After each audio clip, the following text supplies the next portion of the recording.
Hey guys, welcome back to the channel, and today I'm with Alfa Romeo South Africa, and this is the Junior, their new electric vehicle. What you need to know is it comes in two different variants. There's the Elettrica, which is the extended range, up to 410 kilometers on a single charge, and then there's this baby. This is the Veloce, so 350 or so kilometers on a single charge. Reason being, this has more power. So this is 208 or so odd kilowatts, 345 Newton meters of torque, whereas the Elettrica has 118 kilowatts and a bit less than 340 Newton meters of torque. But the main thing you need to know, entry level for the Elettrica, pricing starts at 800,000 Rand, whereas for the Veloce, it's just under R1 million at 999,000 Rand. This video is going to be pretty short and sweet. This is the launch event. I have already driven the car, so I'm just going to give you a quick overview. But what I will say is this is purely front-wheel drive. It's unlike any electric car I've ever driven. It also features a Torsen Type D limited slip differential on the front wheels. Pretty interesting. But this is the Alfa Romeo Junior.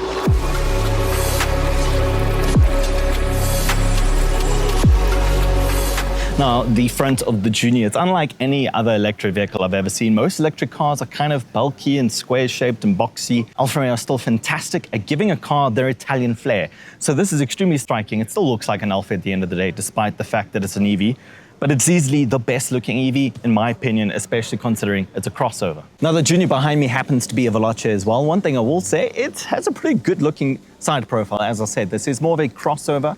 But at the end of the day, the wheels are the most beautiful wheels I've seen in an EV. So these are also 20-inch wheels, and they have something called Michelin Pilot Sport EV tires on. Now, what that means is that the tires have been developed by Michelin to give you the best possible point of contact with the road with maximum traction and efficiency, while still providing the least amount of friction possible so that you can still conserve your electric range, because friction with the road does, of course, create drag. Now, the rear of the Junior, it is a bit touch and go for some people.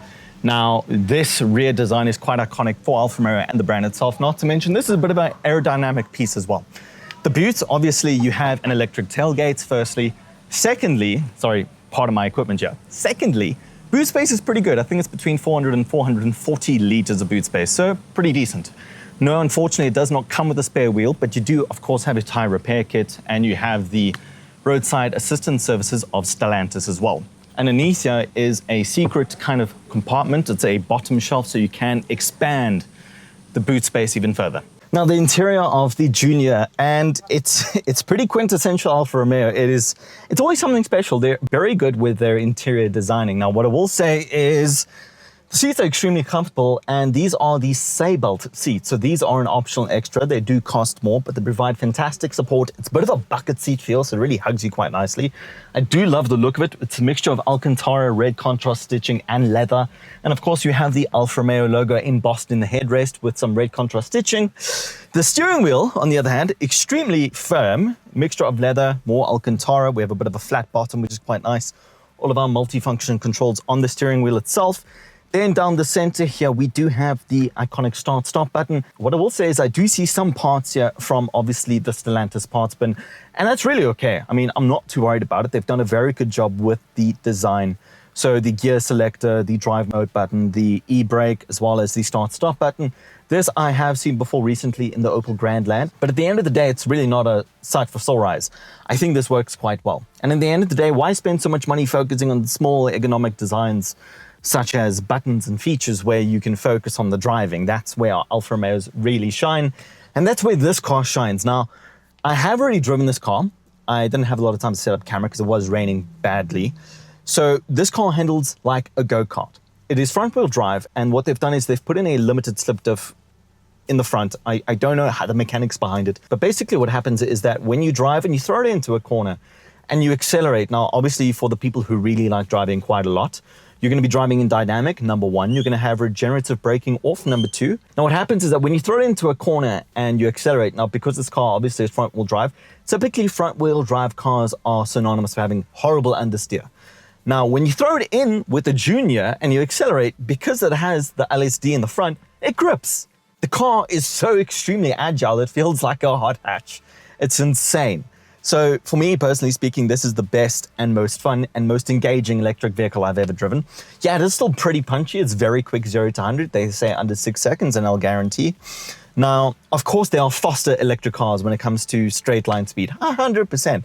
but there isn't any other electric car that handles like this. This handles its weight incredibly well. Another thing, this is extremely light considering it's an EV. It's 1.540 tons, so 1,540 kilograms for an electric car. Battery size is about 55.4 kilowatts. And the power delivery is very good. You will have some wheel spin, given how heavy you put your right foot down and obviously the weather. So today it was raining, we did have some wheel spin, obviously. But the car is very good. It accelerates like no one's business. And I'm in awe. For an electric car, this is hell of a fun. Alfa Romeo have taken the EV stigma, torn it up and thrown it in the trash. They've taken the EV car name and they've changed it entirely. They've taken a shot of espresso, thrown it into a corner 120 kilometers an hour, and they've decided, hey, let's throw an LSD in the front. This is such a special and nice place to be. Sound insulation is pretty good. You have a decent sound system, and yeah, there's everything you need here. Now, as I said, you also have an advanced regenerative braking function, which will of course brake harder for you. It's almost like one pedal driving, so you don't have to physically put on your foot on the brakes. But the moment you do put your foot on the brakes, it can disengage only if you're in dynamic mode. Because the car, being an Alfa Romeo, will understand that if you are going to be driving quite spiritedly through some winding roads or a hill climb or anything like that, you don't want the regenerative braking on when you're in dynamic mode. So if you do put your foot on the brakes in dynamic mode, regenerative braking will turn off. But yeah, this is an awesome place to be. You still feel the Italian soul and the Italian flair inside the car. They have done an incredible job. There is also Alcantara just about everywhere. We have leather as well. Yeah, there is some plastic here and there on the door cards, I'm not gonna lie. But I really am a big fan. The digital instrument cluster is phenomenal. We do have a bit of a telescopic display. The steering wheel is great, and this car, I can't get over the handling, but the steering wheel becomes so firm and it's so agile, you can almost thread this thing through a needle. At the end of the day, guys, this is a very short and sweet video. I do hope you enjoyed it. If you have come this far in the video, please don't forget to hit the like and subscribe button. It means the world to me. And until next time, stay safe, drive safe, and I'll see you soon.